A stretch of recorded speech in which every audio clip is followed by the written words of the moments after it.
Hey, this is the Notebooks working group meeting, which includes Notebooks 2.0 and other things for the 7th of August, 2025.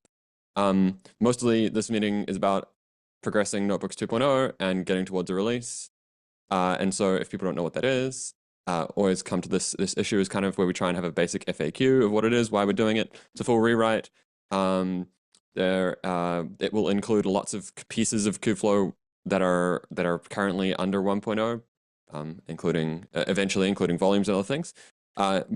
It was kind of the culmination of a lot of years of people using 1.0 and having problems and other things that we thought we could do better, and also just enabling more flexibility for both admins and users, mainly around different IDE types and different even different deployment methods in the future as well, like not just necessarily Kubernetes or not necessarily even just pods. There's definitely lots of interesting ideas there, and we can we probably won't get time to talk about some of those, but today we'll obviously be focusing on the first release. Okay, so if you don't know about that, go to that issue. It links off to lots of other resources.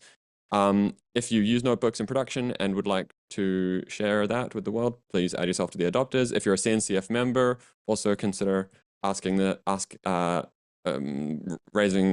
messaging someone in the KSC about getting added to the front page if you're a CNCF member.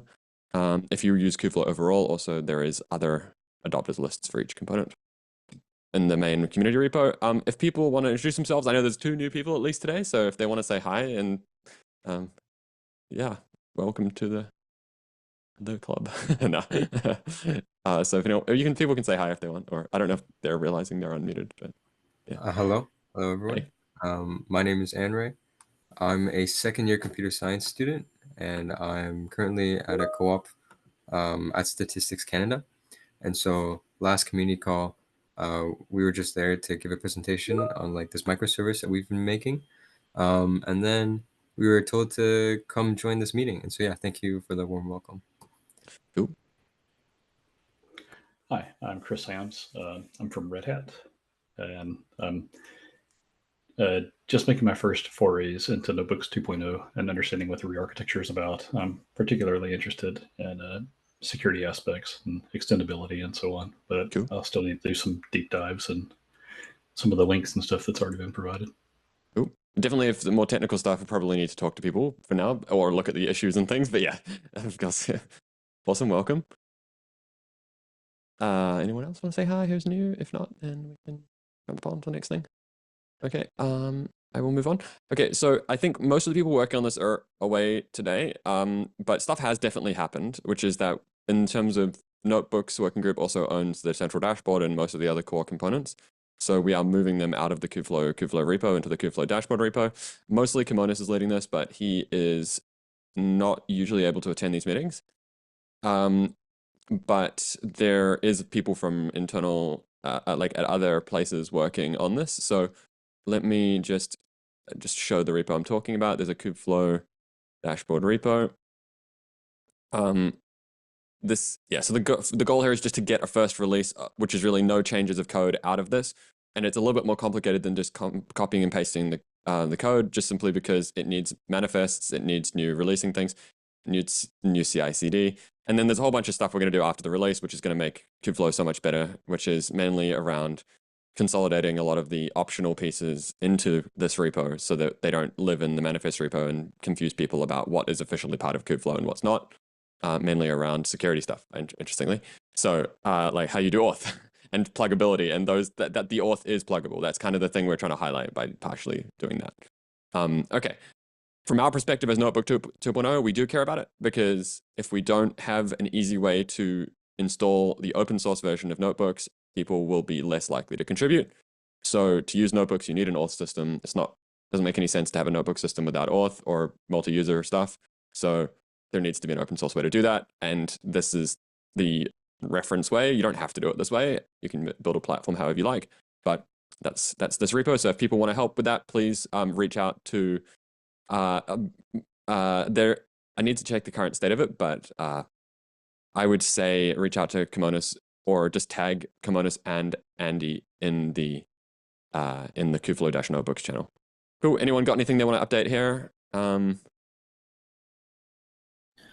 I believe like Liav and Abdali couldn't join, but they had a couple of pull requests, which was already there for Kubeflow dashboard, and they were looking if Kimenos was here, if they could take a look at their work, but I don't see him here. No, which one is it? Are you sure these weren't already merged? Mm, do you see the second one? Create I automation mean, I won't do scripts. them now, but like, Yeah, but there are a let's few try and get. they mentioned they were there and they were just waiting for him.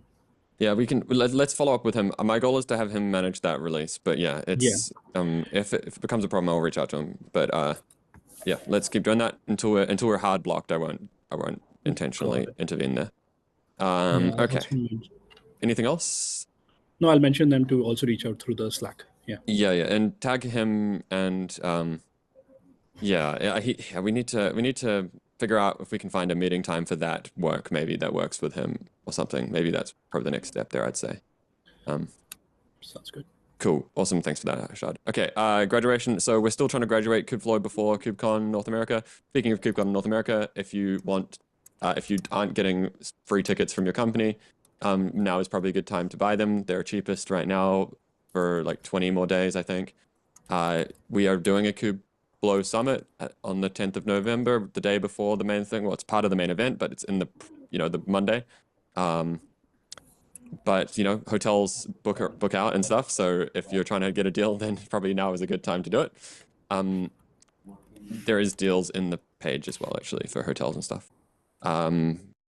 But yes, in terms of graduation, I think the main thing we're working on, we had a meeting with the CNCF security people, is security related stuff, and that does mainly relate to notebooks 1.0 right now, assuming we graduate before what 2.0 becomes the only version.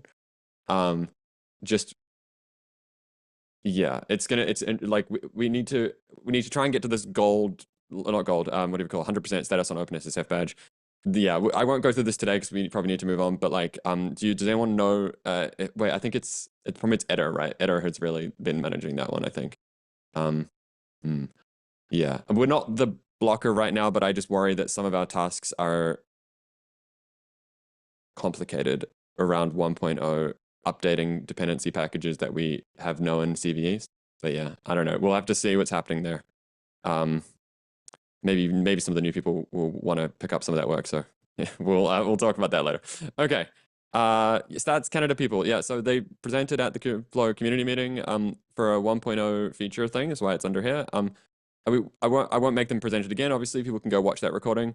But I just wanted to kind of open it up as just obviously welcoming them. They were interested in contributing this feature. Obviously, it's part of the reason the problem that they're trying to solve exists in 1.0 has been solved in V2, which is that a lot of PVCs get created by users without realizing it, or just by making new notebooks.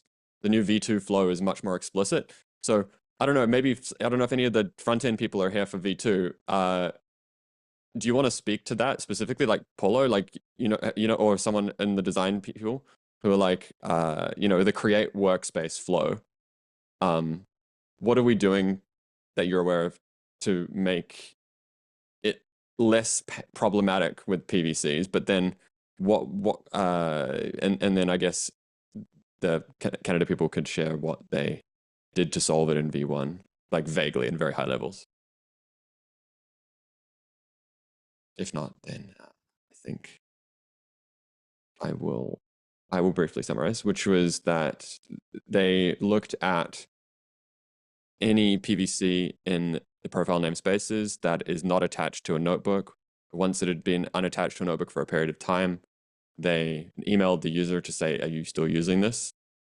And then they eventually delete it, right? So from our perspective, obviously this should be a first party feature. Obviously it doesn't need to be in the first release. We did talk about this during the design of V2, but I think there's two things that we should think about, which is A, notifying users, because we've got this concept of culling as well. So there's probably a we always had email idea there, to say we're going to pause your notebook, are you actually using it, and things like that. But for PVCs, I think the reason we didn't scope the feature immediately was because we couldn't tell if a PVC was actually from the notebook, was the primary issue. right? So like PVCs could be created because a user has deployed some other thing inside the profile. And also just deleting data is scary, obviously. So I think also part of it was maybe we should give an easier way for admins to do the cleanup manually. I don't know. The notification part is, I think, the most interesting aspect of this. Anyway, do they want to say something, any of those people, or just maybe? Yeah, sorry. I thought you were referring to someone else. I would have given the explanation.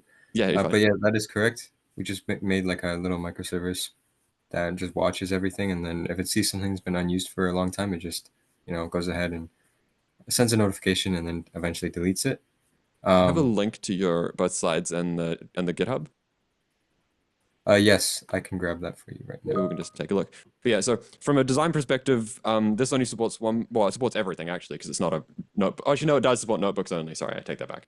But the aspect from my question for you is it that you only mark PVCs as eligible for culling if they have at one point been attached to a notebook? No, it's like the controller is constantly watching, right? So it just whenever it has nothing attached, so the volume is like, or the PVC is completely unassociated with any notebooks, that's when it's marked. I mean, I think I may have just stumbled across at least one safety feature, which would be that never mark a PVC that was never attached to a notebook. So like, you know what I mean? Like, obviously that's much Okay. easier when notebooks v2 can just add the tracking itself, but but there is other problems with that, which is that people manage PVCs with Helm charts and other things. Anyway, okay, so yeah, so I've definitely, we've agreed that this is a similar problem we do want to try and address at least partially in V2. If you want to help out and write up kind of like how you think this should be solved in V2, obviously it may not be, you might need to talk with some people and discuss things, but I'd love to see a proposal of how it could be done in V2, with the fact that the controller is now available to be changed. And think about it in terms of like start not from implementation, but start from like feature perspective. Start the way we scope things usually is around a story. Like a user wants, well, in this case, it'd probably be the admin or the organization wanting to reclaim costs and resources, right?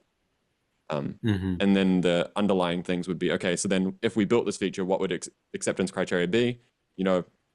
Can't delete data unexpectedly, or at least shouldn't delete it in most cases. That is, users should be able to opt out of it, things like that, right?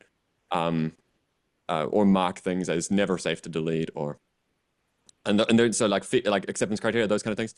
And then you could think about, and in that, because that you can do a lot of that without actually even knowing the specifics of V2. But then from there, connecting it to the tasks around V2, like we would need a notification system for emails. We would need to, well, and that's the minimum I can think of. But those other features would depend on how we scope the other requirements. But and we could argue that we've solved some of the problem by making it less common to happen in the first place, but still long running notebooks would solve this issue. So yeah, I'm very excited to have you guys help out if you want. Would you be comfortable helping out with Go code and stuff, or is that more? Yeah, so like I'm a second year computer science student, so I still don't like, I have nowhere near the experience that everyone here does. But yeah, I'm comfortable with Go, so I'll definitely try my best and see what I can do here. Everyone's got to start somewhere, and the whole idea of open source is that we can review your code. I mean, as long as you're interested in working, then that's the first part. But yeah, Yeah, thanks sounds for good then. coming. So yeah, my recommendation for you then is just like figure out what's going on in V2. Obviously, I think raising a proposal on the notebooks repo, or just writing up even just a Google Doc, as to maybe starting with a Google Doc might be the best place, and then asking for some comments from everyone, and then presenting it maybe in a week or two, however long it takes you to make that. And then we can probably formalize it as like a task, and then yeah, make sure it gets prioritized. if that sounds good to you. I don't know if it doesn't, tell me I'm wrong, but No, that sounds good. yeah. So I mean, Google Doc I think is the first place, and then once you've, I'd structure it as just normal kind of computer science, not computer science, like design stuff. Like, what's the problem? Why am I doing, like, what's the story? Who benefits from this? And then from that, falling out, what are the minimum requirements to actually achieve it? Not super formal, doesn't need to be long. It's pretty short in this case. And then from there, we can help you work on, like, how would you actually implement this? And then that's the part where we need to bring it to a meeting and discuss. But yeah. Okay.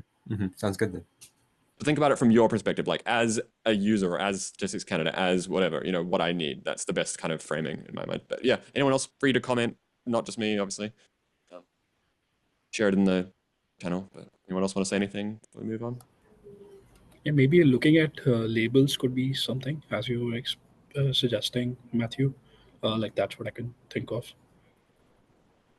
Yeah. Like PVC could be attached with a label whenever it is attached to a notebook, and then that label can be looked up for marking for deletion. That could be a short-term solution, or like even for a long-term, as you were saying, safety features, right? Like take a couple of labels and we add them long-term expiration date and things like that. Yeah, that could be a feature. I think I'll just say one thing to highlight the reason it didn't go into the original 2.0 spec is that because we didn't want to restrict users from mounting like we wanted people to be able to mount any PVC that was created through any means. We didn't want to wrap the PVC in its own CRD. So as a result, there was no like marking of like say the PVC is like some model weight PVC or something that the admin created intentionally. You don't want to suddenly make that eligible for deletion just because it you know what I mean? because someone had mounted it at some point, right? Or something like that. Because also PVCs are sometimes used in abstract ways. Like storage classes aren't necessarily what we think of as PVCs in the traditional network attached storage sense. They could be NVMEs, or they could be other weird, strange things, like iSCSI drives. So anyway, so yeah, awesome. Like, so that problem is the one I got stuck on in my mind with the design, which was like, oh, I can't make a CID that wraps this. Oh, I could just label them with labels, but then I think the one thing that maybe I was forgetting was the notification aspect. So that would be anyway. Okay, cool. Thanks for that. Let's keep going on the epics. Anyone else want to say anything? Just that it may be helpful if there was perhaps a classification exercise for PVCs. It may help frame which kinds should be eligible versus which kinds not. Like having a filter, that kind of does make sense. As that's a good like technical implementation of that feature. I hadn't even thought about that. Right? Yeah, classes. There are storage classes, and maybe the admin only cares about cleaning up certain ones because local NVMe ones they probably don't care about, for example. Interesting. Yeah, nice. Good suggestion. Cool. Okay, anyone else? Well, we're just spitballing. Maybe. Cool. Okay, epics. So I'm not going to try and say that I know exactly what the current state of the migration to the nice GitHub-based tracking for the planning is, but I can see that lots of stuff has happened. Does anyone from Red Hat know who's been working with, or other people from working with Andy? I know he's away today, so. From what I know, like he consolidated all of these epics and tried to connect it through the subtask, and now you should see them on the issue page, like with each epic with a subtask and things like that. He wanted to clean up few more things, but he doesn't have a permission, so he wanted to wait till like next week he comes back. He wanted to discuss that with you and edit to just get some permissions, or whoever had created those issues to ask them explicitly to clean up few more things. But if you click on one of the epics, you will see like he has attached all of subtask. That's what I'm aware of as of now. Oh yeah, there you go. I'll just get this one. Yeah, and so you can see they're all connected there, and as a result, I think this means that they jump up in here. And so this overall, we'll go through this more when we actually started using it as the primary tracking mechanism. But the whole idea is that epics are these top level kind of user story, big long running things, and we kind of set target dates and things And then hopefully once you go into them, you can see their features that are connected underneath, and we can then see who's actually meant to be working on elements of tasks, and hopefully use this to progress in a way that's very visible to everyone. And always people can suggest ideas though for how we do it. Obviously, this is not how we're going to do it right now. It's just, I won't so let's not comment yet. But if you have specific ideas or things, please share them in either the channel, Slack channel, or with Andy and Etta and me directly. And we will use it to make our lives better. But I think a small step in away from just everything in the Google Doc is good. So, you know, we learn. Okay. I will ask people now who do own things, is anyone knowing things that are blocking them right now in terms of the epics? So like, we do have these kind of epics that are here. Maybe we should start with Hashad or something. Are you one of these epics leads? I forget actually. Yeah, the one for the connection. Okay. Is there anything related to like just overall the current state of this, or is this mainly just going to be covered when you talk when your personal stuff? So there is a subsequent task, which was, I think, it was in Andy's, where the manifest things were happening, and he actually, like, the team, Liav and Nemo, Noah, sorry, both of them got their pull request. To date, I think Andy reviewed it, and if you could review it today, I think that would help with the manifest change of front end and back end. That will get the at least the deployment side of things covered, which I think which is one of the epics. And then my epic comes, which is the connection. I had two pull requests last week, and you suggested, like, based on the discussions, the suggestion was to make 507 the one with the CRD change up to date. So I've made that. If you can review that today, like, just give me any other discussions you have, and then I'm working on the 500 and getting the end-to-end test with it. Istio, which I can speak more in during my presentation, like my updates. Yeah. Cool. Let me. So in terms of, yeah. So okay. So obviously Andy's not here, so he can't really talk to this one. But let's skip that one. So does Paulo want to talk about the current state of the front end stuff and other things, or if he's available? Hello. Sure. Hey. I'll give a quick review. So we've been working on some workspace, some front-end improvements. Sorry, like there was a fix to do with the table pagination and also the filtered by labels that I worked with, and we are also working to integrate the notebooks 2.0 UI inside the central dashboard. Pretty much the summary. And yeah, I can mention later if you want, but I wanted to check a PR with you as well, Matthew, That's cool. needs your review. Okay. Yeah, there's a PR just changing the CI to check for uncommitted generated code changes related to the code generation PR that Guilherme sent. Yes, this one. Yeah, but we'll look at that in the next bit. Yeah. Okay. Cool. Anything that's blocking the overall kind of progress of the front end since you're the main person here representing those people right now? No, not at the moment. Cool. Obviously, other than the annoying PR that I need to get in there as well, which is for the two update PRs. I'm sorry about that. There's an update. There's a backend API update PR for the workspace kind and workspaces. But I know that, so the front end type generation and client generation, that stuff's progressing. Has it made much progress other than just the initial thing, or was that sufficient?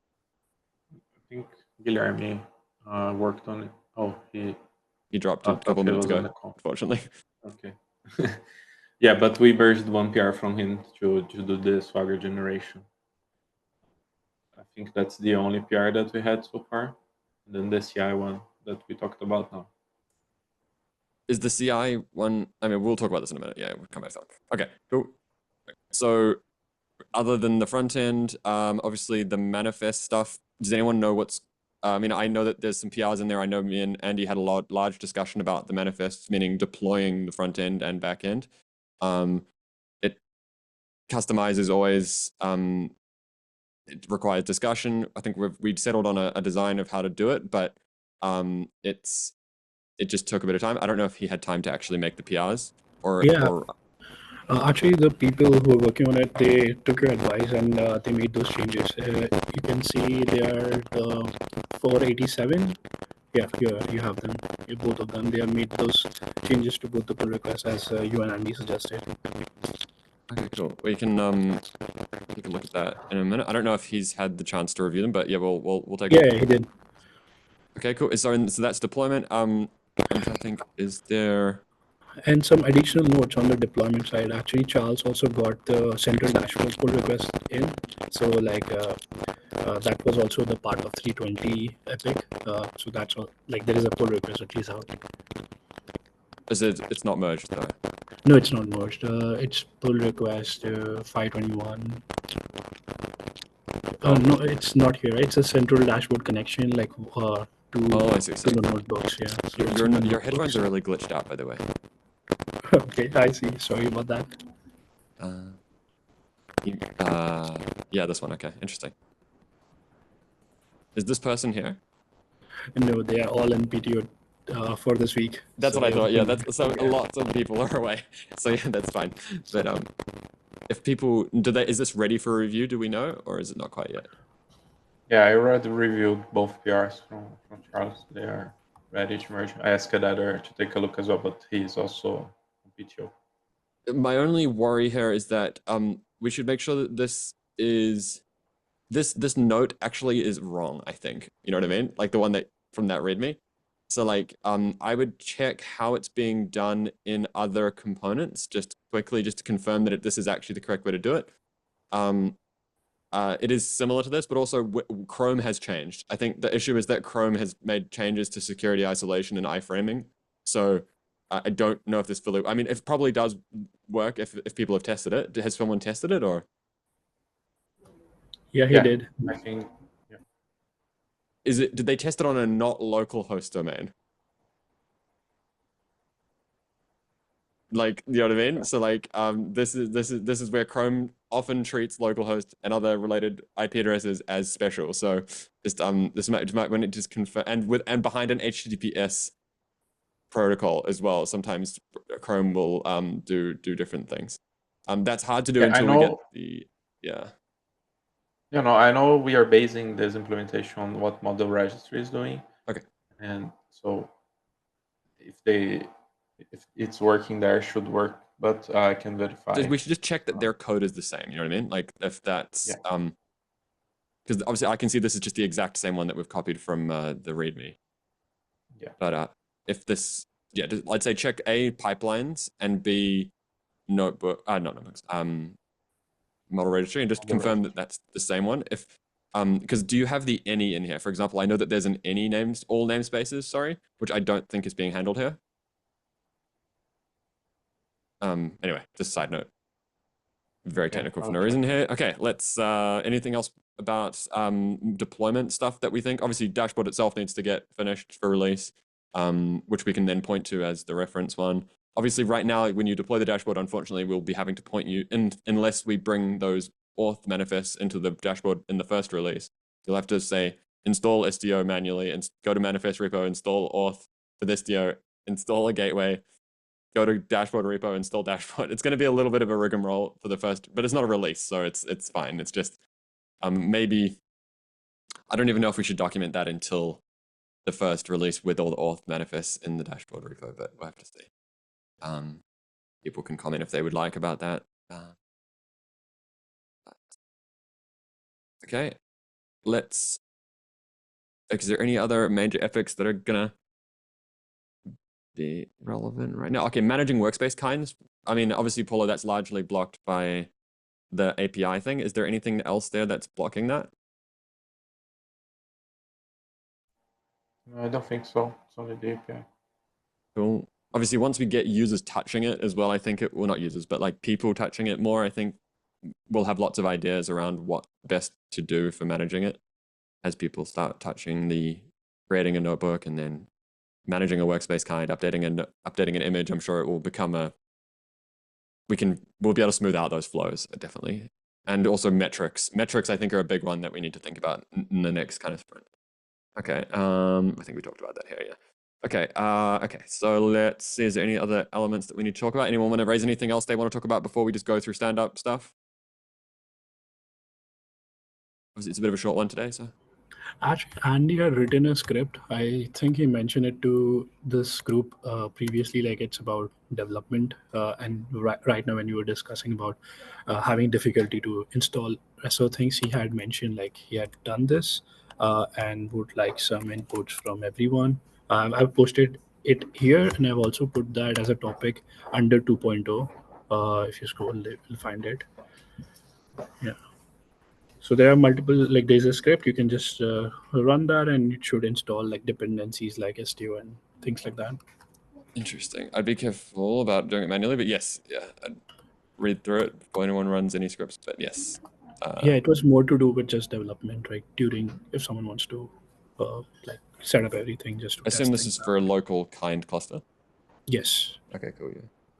That's useful, very much so. These sort of things we should get, well, in certain cases, as long as it doesn't result in users using it, we should try and get them into the repo. You know, there's if unless it's, or in a somewhere that if it's not going to live forever, I don't know where it could live. A wiki maybe, maybe a wiki. You know, like there's something like that, just so that, or if it gets updated regularly. Yeah, absolutely. I think that would be the way to go. He was also expecting that. He was just looking if overall the structure looks like something which we would be interested in. If we are, then he can open it into a wiki or construct it into a document or something like that. Only concern is like it might get out of date. That's my, like, you know what I mean? It's quite long and it might be hard to maintain if no one's actually using it per se. It's like a local thing. That's, and maybe it would be better to split it into a few scripts that then you say run 111 and then it might be more easy to maintain. I don't know, right? That just might be the only recommendation I have there. If not, then, because then also we could use it in the, if we use the same thing in the CI/CD, then it would break if the CI/CD, like maybe trying, maybe that might be the solution. I'm not, that's actually interesting, because then we're testing at every PR. I don't know. That's just an idea.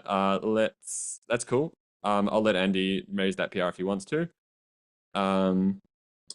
Anyone else want to comment about that? I think there was a few things you added here, but I see you added the link there. Nice for people to get. Cool. Who is talking about that? What's workspace and vast support in this context?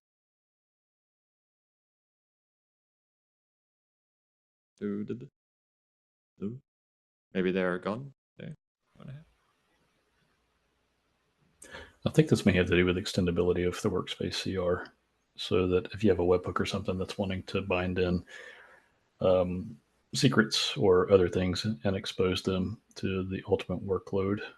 Well, the secrets could already be available in the, well, actually, I think maybe the CID might not have been merged. Oops, I think that needs to be merged. But there is a field for mounting secrets as files.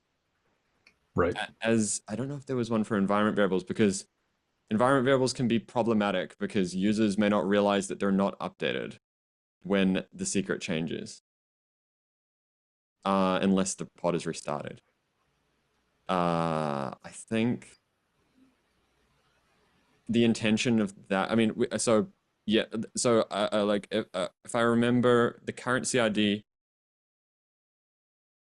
does have this, but I think we talked a lot about it in previous meetings, so I won't go over too much, but I'm trying, like, if we can find a specific thing that you can't do, it would probably be the best way to prioritize it. Examples, workspace. Because you can definitely do it on workspace. Workspace kind. Sorry, workspace kind, sorry. Workspace, I think there was a PR that I raised. I don't think I added it to this part. I added it to, I added secret volumes, yeah, which was, and then my intention was because I know we talked specifically about the whole pipelines thing, but then my statement was that the developer of the notebook image should then have, we could discuss having like a required file path that you have to mount a secret at a certain place. But for configs, anyway, there's Yeah, I think there were some use cases like for SDKs and things that would rely on environment variables, like Bodo 3 talking to S3 buckets, or if you have other SDKs that rely on environment variables. I think HTTP proxy may have been another example that was thrown around. As those globally in the workspace kind. Yeah, I think one of the issues with having that in workspace kind is the maybe a proliferation of workspace kinds. Like the granularity at which you want to attach particular connections may be at the workspace level instead of a kind level. Because it'd be up to the data scientist and their particular models and other dependencies, external dependencies they have. They would I think the thing that we ran into there specifically was that users, it would be more like you had a set of environment variables that admins expect to be set, and then that maybe we should offer the user to require them to set it, but then we ran into problems being like, how would you update it, the template, where is the template scoped to an image, or is it the workspace kind itself? Is it, because it would be different. My other concern was putting it in the workspace might be okay.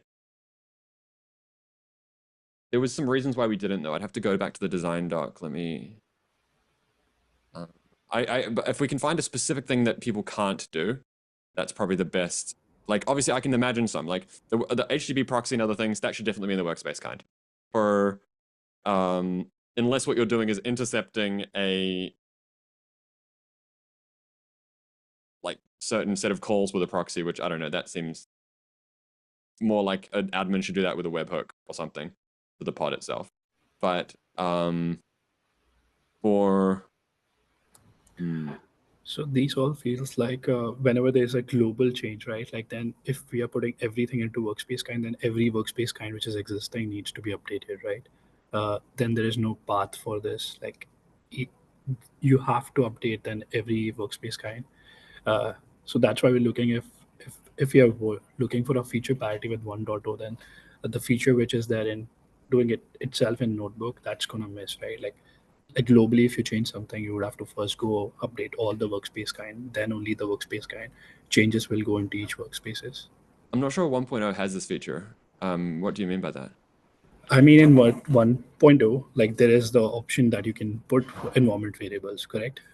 And that means like if you are setting a global variable or a environment variable, you can structure your controllers to add all these information there. Here, you would have to change the entire CRD, but in there, you just need to put functions, right? To even include environment variables. I'm not sure it is possible to include an environment variable in 1.0. The only way it would, yeah. Yeah, there's basically looks like a duplicate of the pod spec that the notebook wraps, and then in it you can attach secrets and use them from and pull in environment variables from secrets, and then some UX is built around convenience of attaching those secrets and the values in them to the notebooks. So that feature is available in V2, but only as files, just to prevent users having unexpected situations. But I think V1, maybe Red Hat's fork might, but V1 in the upstream only has the ability to change the spawner template, which only affects you the first time you spawn the notebook. So if you spawned a notebook with a specific, if you add into the template a pod mount, first off, obviously that environment variable has to exist. Whatever it's mounting from has to exist in every namespace, which may or may not be the case. But because it's a global template for the spawner. But the other issue is that updating the template doesn't update existing notebooks. That's kind of one of the big things that is Notebooks 2.0 is solving, which is that it makes the CRDs declarative, right? And also protects updates in unexpected ways from restarting lots of pods. But I'm not saying there's not a use case, but yeah. Yeah, precisely due to that point, right? Like in 1.2, user had the option to add them if they were existing or not, right? As you said, like globally you can't change it, but each user had that option to add it to their own notebooks by restarting or editing it, right? But here, the a user doesn't have that. Admin needs to put all the information first in workspace kind, and then only they can move it to workspaces. So like, yeah, the environment variable part is a bit different to the secret part. So like I know that those feel related, but they're not, right? So Yeah, the first one is like secrets is going to be in the next once we actually just merge this PR, yeah, which and it solves it I think in the only way that makes sense, which is to mount the secret as a volume file, which then the user can mount any secret they want from the namespace, assuming we don't have some limitation. I don't know what we'd do there, but then the question becomes, if I need that secret to be an environment variable, you should probably set that yourself in your script. You know what I mean? Like that's kind of what we were saying. Like if it's like, I know that my notebook has a secret mounted at point A, my script should then read that and set its environment variable to move forward with its whatever it's doing. If it's something that's a config, now this comes back to the config question. So secrets are different from configs, right? I think we talked a lot about it and didn't find any specific use case where it made sense outside of the workspace kind itself being related to like pre-configuring the Jupyter or something like that. Because that only time it needs to be in an environment variable at the pod level is if it's needed pre-start of the main elements of the pod. Yeah, I know this is my first time Yeah, tell me. Yeah. in one of these meetings, so I don't want to go over ground that's already been trodden over. So you mentioned a lot of conversations that have already happened on the topic in the past. Have those been captured? Like they were, but the problem is this has been going on for so long. Like there's years worth. Yeah, I could tell it's 110 pages worth of. Oh, that's only this year as well. Yeah. But the actual so there is a lot. Okay, I'd say the first place to start is in this is useful for people to see, is the Notebooks 2.0 design doc, which is available on that FAQ issue I linked. A lot of green discussions were happening under each point as to like if like some stuff has changed, but it's like, for example, if we do, I don't know if we talked about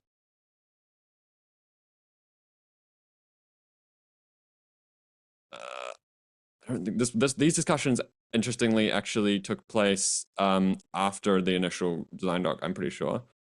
But let me just what was it called? Secret? Probably it would have been discussion about that. There we go.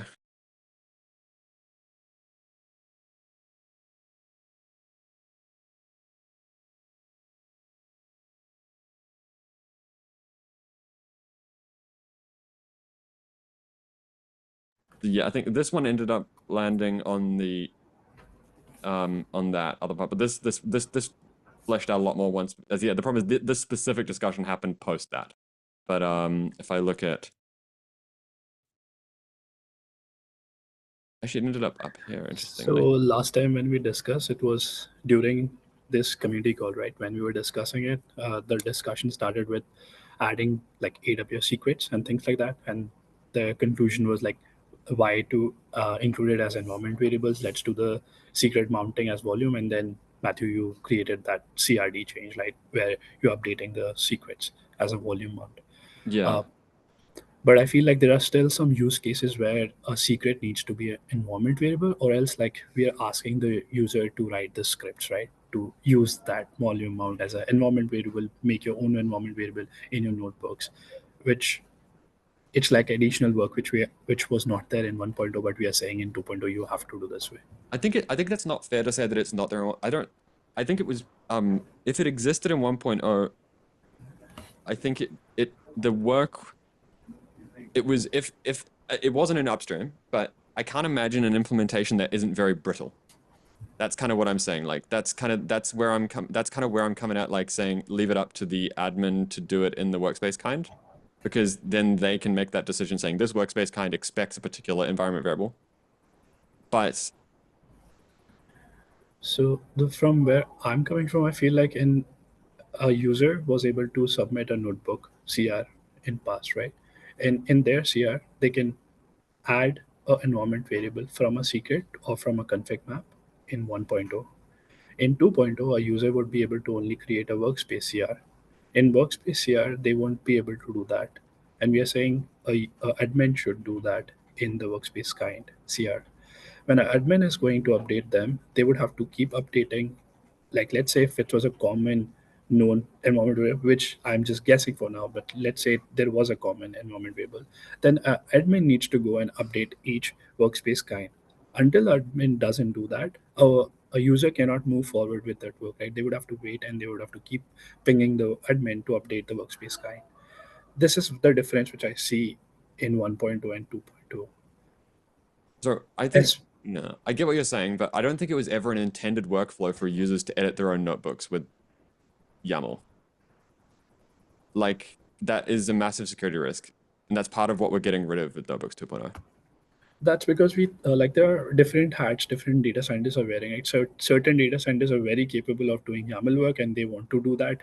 And when they are going for it, it means they are admin and the data scientist. Then they would have to go and update the workspace kind. They have to change twice the changes is what they would be looking at. That is one use case what I see. Another is like some of the environment, some of the secrets, even if we mount it as volumes, like they certain times it's easy to use as an environment variable. For example, certain packages, if you're changing certificates and you're mounting them into a different path, you have to specify them through either to the file path or you need to provide them as an environment variable. Environment variable becomes easy, right? And that's what people do, at least when they are doing a development work. Most of the users are using notebooks for development work, and that's what they try to do. And these kind of things are missing. So they can definitely set an environment variable from the volume, and that's kind of the whole idea, right? Because then they get the updates every time their script runs. The question is just whether it runs at the scope of the pod itself, an environment variable, for secrets, right? Which it's almost never necessary, and it's almost always the wrong choice for users because it won't be updated if the secret updates. But the config side is the one where we just didn't find any use case where it was necessary. That's kind of why we didn't solve it, because we could try and solve it, but until we have an example, like for secrets, it makes total sense. Like, oh, I want to mount an S3 key, not S3 key. I want to mount an IAM key. I want to mount a Postgres credential. I want to mount, and those things, like, yeah, my script should just know that there's a path that has the thing. I think one thing we could do to make it easier, like you're saying, is inject a known environment variable path structure that says that you can discover if a secret was mounted on the notebook, you know what I mean? But that might be part of solving what you're saying, like to automate that a little bit in people's scripts, you know? But like saying, hey, which path did the secret get mounted at? Like an environment variable which says mounted secrets or something, you know? But my expectation was that someone in the middle of their notebook or bash script would say, hey, I know there's a file at this path with the credential for my database. I'm just going to read it. If my package needs it in an environment variable, I'll set it to an environment variable at the beginning of the script and move on. You know, like that was kind of my thought. And that means that every time they run the script, it gets the correct updated variable. That was the reason for that. But yeah, people can disagree with me if they want. I need to look at the secret one because I was under the impression that we were just mounting secret as a volume and not as like we are not allowing them to even use it as environment variable. You would mount it as a volume and then user can do whatever they want to do in the notebook, right? But essentially that is like an additional step a user needs to do if they want to do it as an environment variable. That's by design though, right? Like, yeah, and just to clarify, the rationale for that is it seems that if the secret gets updated dynamically, then that's not reflected in the environment variable approach versus the other one. Okay, yeah. And so there's something that you mentioned. It's removing a foot gun that someone could shoot themselves with. You know what I mean? Like that is kind of the, because it's like then you know what I mean. Like there's so many. Like imagine the case where it's like someone's loaded a terabyte of model weights into GPU memory, and they have, and they suddenly need a new database credential, and all that's going to result in them doing is hard coding the database credential in their script. Like, because the whole idea here is to not have them do that, right? Like it was to make them create a secret manually in the UI first time they spawn the notebook, and then be able to update that in the future whenever it changes. And then, yeah, from Secret's perspective, I'm fairly confident we landed on the correct solution.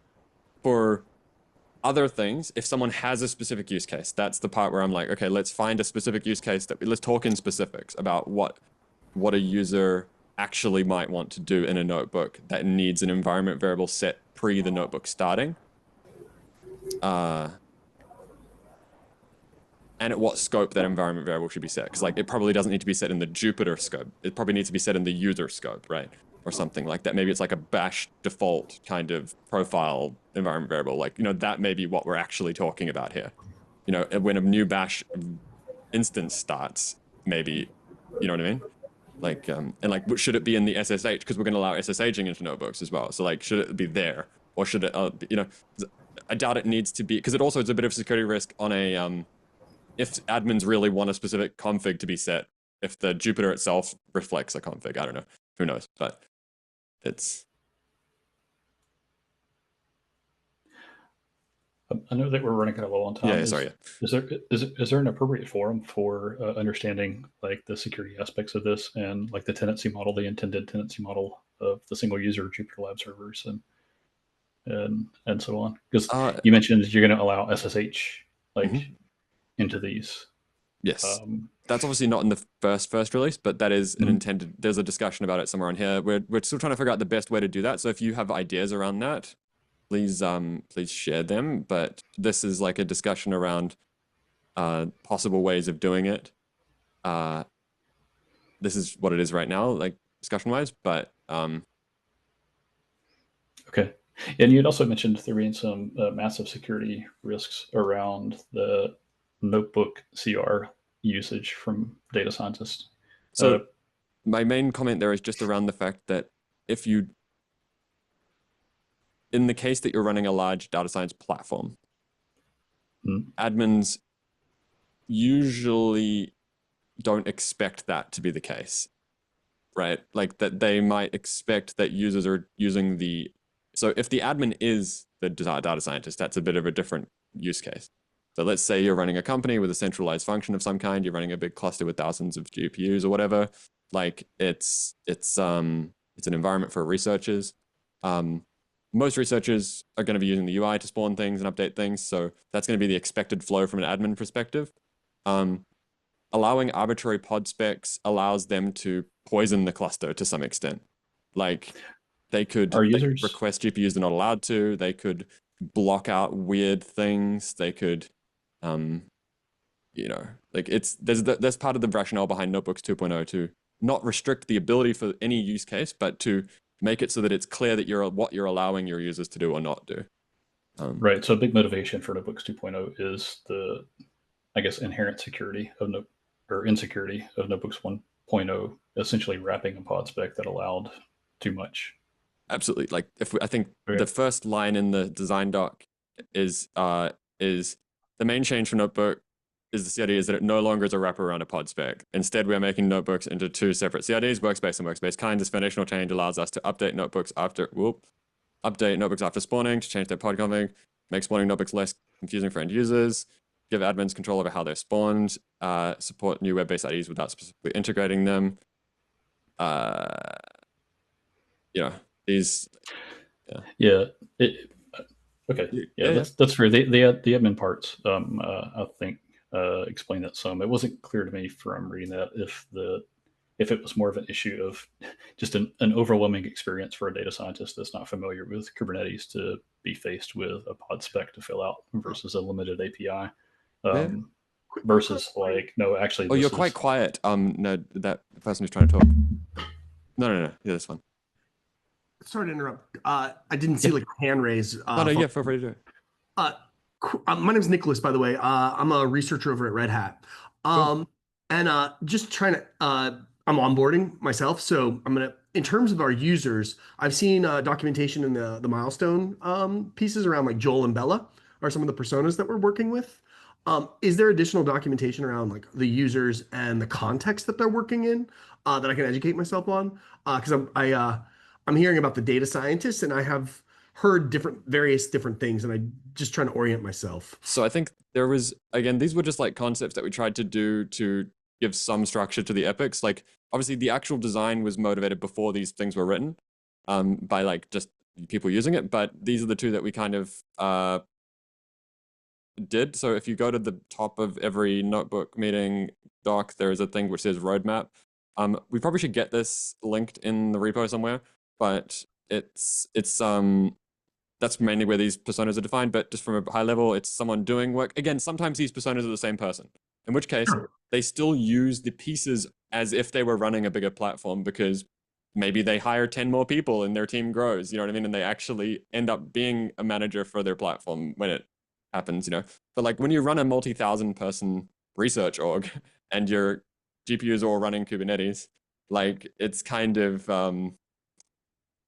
you know, like it's, you do need some isolation of role at least, even if both hats are allowed to be worn by the same person. Noted. Thank you. And then in terms of the context of use, the environment of use, you're describing like a 1,000-person research organization. That's the max, you know, case. But yeah. Which is totally cool. Like it's helpful to understand the min maxes of these organizations, right? Like, is it a small startup that's like bringing in this upstream project to maybe do a demo so that they can build buy-in, or is it like a resource-strapped organization that's trying to be economical but work at like the kind of scale that we're providing? So that kind of organizational size and organizational DNA is sometimes really helpful. Like I imagine like a research organization is going to behave differently than an enterprise, for example. So the great part about Kubernetes is that it excludes pretty much everyone who's small. So like it just literally doesn't make sense to use Kubernetes unless you have a DevOps team. So no one that's like a 3-person startup is going to be using Kubeflow. They can and they're welcome to, but it's not the target use case of Kubeflow overall as a platform, because you should probably use a managed service at that level. If you are really good at what you do and you've got DevOps people on staff, sure, great, you know, amazing. But at that level, almost anything will work for you, right? Like the target of Notebook specifically is to enable off laptop development to happen, right? You know, that was its original target. And then obviously Notebooks 2.0 is going to enable some pretty cool other stuff as well. But like my vision has always been like, when I'm thinking of the user, is someone who wants a neutral platform that either is, if it's running on-prem, they pretty much don't have a choice. They have to use something like Kubeflow. If it's running in the cloud, they might have access to optional managed services they could use instead. But the reason you'd use it there is so that you can have a neutral Kubernetes, like effectively you have a Kubernetes clusters and you want to run these kinds of workloads, whether they're pipelines, in the case of pipelines, whether they're serving models, whether they're notebook environments in the case of notebooks. But it's all bent around data, but not necessarily AI ML, but those as well, but just data processing. Like, you know, Stats Canada was here and they're talking about notebooks because their researchers use it, but they don't all just do GPU stuff, you know, like they do statistical stuff, running an R server, running a note, you know what I mean? Like that, these kind of, what a researcher doesn't want to think about infrastructure, right? And it's the same reason why these platform companies sell managed services for notebooks. But it's like, okay, if you don't want to buy the managed service one, or you have a GPU cluster that you spend a lot of money on running Kubernetes, but you want to give use of that outside of your jobs, you know, like long running, like you want interactive environment usage. Notebooks is one of the only ways to do that. So it's like, it's a piece of the puzzle to go from you know, an on-prem Slurm cluster to a Kubernetes-based deployment. Because obviously the future of most supercomputers is Kubernetes, just simply because the main thing supercomputers now do is inferencing workloads. So as a result, all non-inferencing workloads must compete with inferencing workloads for time on GPUs. So effectively, like, you know, you buy 10,000 GPUs, most of that probably is there because you're trying to make money. You know, you're selling an inferencing-based product or some other thing like that. Maybe you're a pure research org. That's great too. You're probably using Slurm if you're a pure research org. So it's not, you know, not really the target. But I think in the future, most GPUs are going to run Kubernetes for a variety of reasons. Yeah, and so therefore we need to make Kubernetes work great with sets of tools that enable everything that a research org and or production stats AI research company wants to do. You know, like And notebooks is one of them. Understood. And sorry to interrupt, Chris. I'm going to hand the Oh, mic yeah. back to you, sir. Thanks, Matthew. I appreciate it. It's good to ask these questions. Yeah. Hopefully, if people disagree with me as well, we can have other target users. But yeah, I don't want to limit what people can do. These are generic tools, but Yeah, I think most of my questions are oriented around just the general design around security and concerns there and so on. But I've monopolized a lot of the time of the meeting, and I don't know if there are other items to get to. yeah, obviously we've gone a bit over time, so I don't want to keep people who Yeah. have problematic other things. But yeah, the answer on security is that we probably should talk about it more on other things. There are certain security ideas that have been intentionally excluded, right? Like where you're allowing arbitrary code execution by users. So like there's an inherent trust with the user, right? So it's more about reducing blast radius than about actually preventing things, you know what I mean? And then it's about authentication, authorization, with the assumption that things aren't on the public internet usually and things like that, you know. But yeah, we can talk more about that in a later meeting, I think. But yes, anyone got things they're blocked by? I think some people were wanting me to review some things, so I guess maybe we should stop the recording and maybe do some of that. We can just do a PR review kind of thing. People feel free to stay around. Anyone got any more things they need to bring up on the recording? If not, I will stop the recording. Thank you.